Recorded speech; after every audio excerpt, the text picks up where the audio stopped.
The Media Pro interface packs a surprisingly large amount of functionality and information into this small space. There's a number of different sections, and we'll outline what we can find in each of those and how they're supposed to work together. Let's start with the area across the top. On the left-hand side here, we have some navigational items. The back and forward button work very much like a browser button. So if I select a couple of different folders here, when I hit the back button, it selects me back on the most recent item that I had selected. The home button shows every item in the entire catalog. These two buttons show and hide the info and organize panel. So clicking this shows and hides the organize panel, and then this switches it over to the info panel, which gives me information about one or more selected images, and then either hides it, and then I can select the organize panel to see that again. Across the middle of the top, we have a set of icons that perform some action on the image. So for instance, this gives me access to my helper applications. This lets me send an email. This lets me set a label or a rating star for selected images. I can change my view options here. I suggest exploring these to get a good idea of the kind of functionality that Media Pro offers. Many of these also are contained in a right-click. So for instance, the helper applications are shown right here, and setting your rating or label can be done down here. There's a search box here, and you can search on a bit of a file name or some kind of metadata, and any conforming images will show up there. Let's hit the home button and go back to where we were. Okay, across the top here of this area, we see the name of a selected image when you only have one selected. If you have more than one selected, it only shows you the one that is the most selected image. And then here we see the pixel dimension of the image, the size in megabytes, and the file format of this particular image. We also have the ability to rotate that image, to make our thumbnails larger or smaller, and in this flyout menu we also have control over thumbnail size as well as spacing between the images, which can be optimized for either verticals, horizontals, or both. There are three main views that we can have in the main image area. We can have a thumbnail view, which is what we're seeing here. We can have a list view, and we can have a media view, which shows one image at a time. Each of these different views can be configured in a lot of different ways, and you can save the configuration so that you can come back to them later. So for instance, if you're interested in keywords, I can set up a preset that shows me keywords underneath the images. If I want to see more keywords, I can devote more lines to those keywords, and we can see on some of these images we have more than one single line of keywords.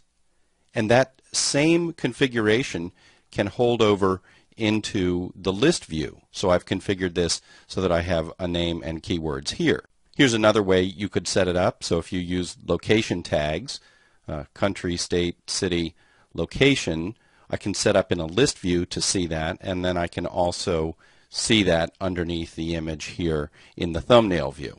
You configure these by using the view options, and there's a lot of flexibility in here.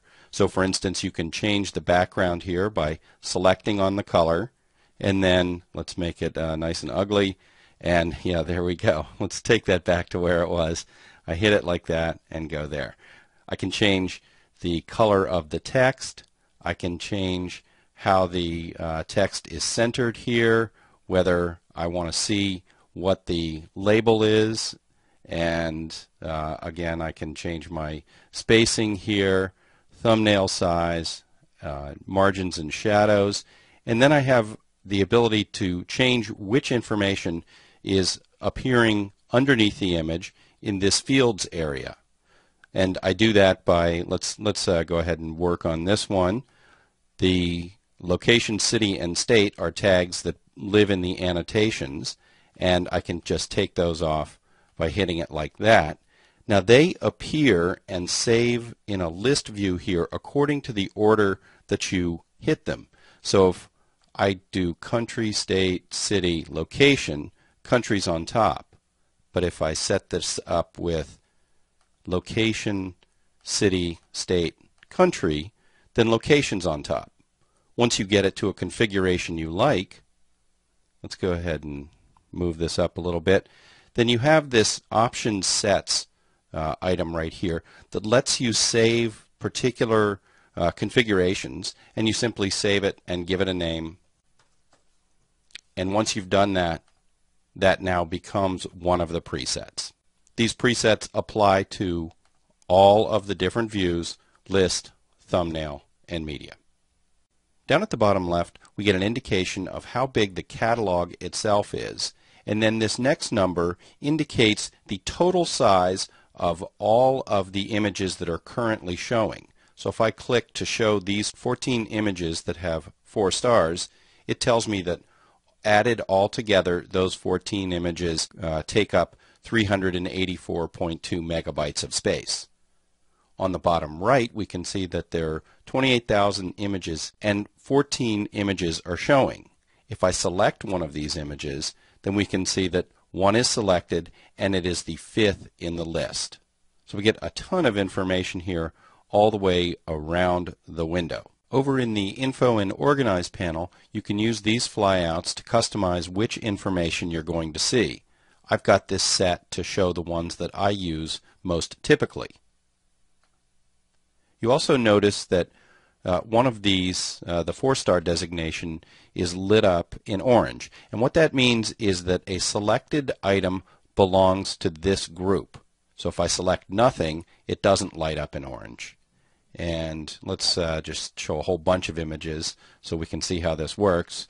And let's make sure we're set to show the ratings.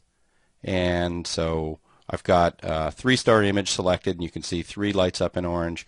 When I hold down the Command key and add a 2-star to the group, you can see now 2-star shows up, and same with 1 when I select a 1-star image as part of this group as well.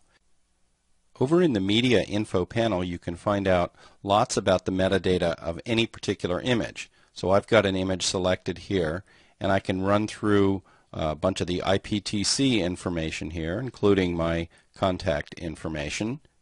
I can also see the photo EXIF that the camera wrote into the file when the picture was shot, information about the media file itself, such as pixel dimensions and when it was created, as well as any keywords that might be associated with it, as well as a caption. And you can add, subtract, or replace caption information here, essentially by just putting your cursor in and typing.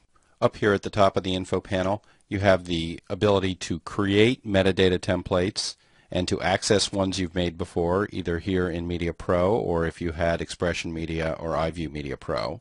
And if you've ever made any metadata templates in Adobe Bridge or Photoshop, you can access those same set of templates here inside Media Pro. In this flyout menu, you have the ability to configure which information is going to be shown over in the info panel. Set this up according to the ones that you like to use.